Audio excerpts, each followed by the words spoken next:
DA নিয়ে আবারও খুব গুরুত্বপূর্ণ আপডেট। তো ভিডিওটি 1 সেকেন্ডের জন্য স্কিপ করবেন না, পুরোটা দেখবেন।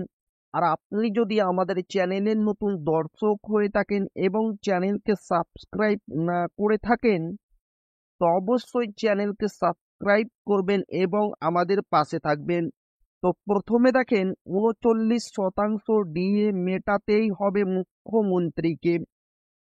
বাজেটে বকেয়া না পেলে যা করতে চলেছেন সরকারি কর্মীরা, চাতকের মতো দশা বাংলার রাজ্য সরকারি কর্মীদের।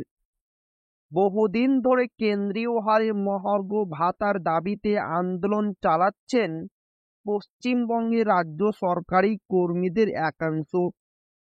তবে লাভের লাভ কিছুই হয়নি। যেখানে কেন্দ্রীয় সরকারি কর্মচারীরা সপ্তম পে কমিশনের আওতায় 53% হারে ডিএ পাচ্ছেন, সেখানে এ রাজ্যের সরকারি কর্মীরা ষষ্ঠ পে কমিশনের আওতায় মাত্র 14% হারে ডিএ পাচ্ছেন। আগামী 12ই ফেব্রুয়ারি পেশ হতে চলেছে রাজ্য বাজেট। বিধানসভা ভোটের আগে তৃতীয় মমতা সরকারের শেষ পূর্ণাঙ্গ বাজেট।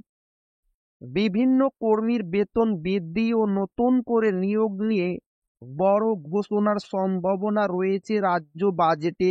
বাজেট ডিএ নিয়েও কিছু ঘোষণা করবে এমনই আশায় রয়েছেন এ রাজ্যের সরকারি কর্মীরা। বর্তমানে কেন্দ্রীয় সরকারি কর্মচারীদের সঙ্গে রাজ্যের সরকারি কর্মীদের ডিএর ফারাক 39%। বাজেটে সেই 39% ডিএ না পেলে বড় আন্দোলনের প্রস্তুতি নিচ্ছেন রাজ্য সরকারি কর্মীদের একটা অংশ। এবারে বাজেটে যাতে রাজ্য সরকারি কর্মচারীদের সব বকেয়া ডিএ মেটানোর ঘোষণা করা হয়, সেই দাবি জানাচ্ছে সংগ্রামী যৌথ মঞ্চ। এই প্রসঙ্গে কোর কমিটির সদস্য নির্ঝর কুণ্ডু বলেন, রাজ্য সরকার সরকারি কর্মচারীদের সমস্ত বকেয়া ডিএ মিটিয়ে দিক। সরকার এটা করতে বাধ্য। অপেক্ষারও একটা সীমা থাকে। আমরা এবার আরো বড় আন্দোলনের প্রস্তুতি নিচ্ছি। ডিএ দেবেন কি দেবেন না তা মাননীয় মুখ্যমন্ত্রীর সদিচ্ছার উপরে নির্ভর করছে না। বকেয়া 39% ডিএ মিটিয়ে দেওয়ার জোরালো দাবি জানিয়েছেন তিনি। উল্লেখ্য, পরপর দুবার আগের বাজেট পেশের সময় রাজ্য সরকারি কর্মচারীদের মহার্ঘ ভাতা বৃদ্ধি করেছিল মমতা সরকার।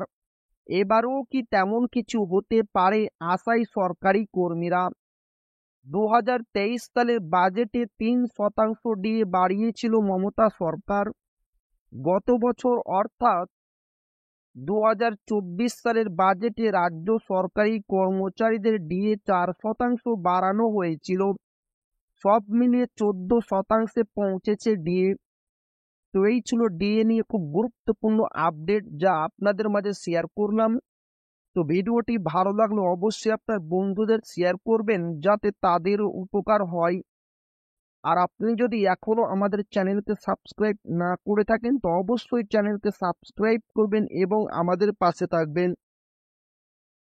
তো আবারও দেখা হবে ডিএ রিলেটেড খুব গুরুত্বপূর্ণ ভিডিওতে।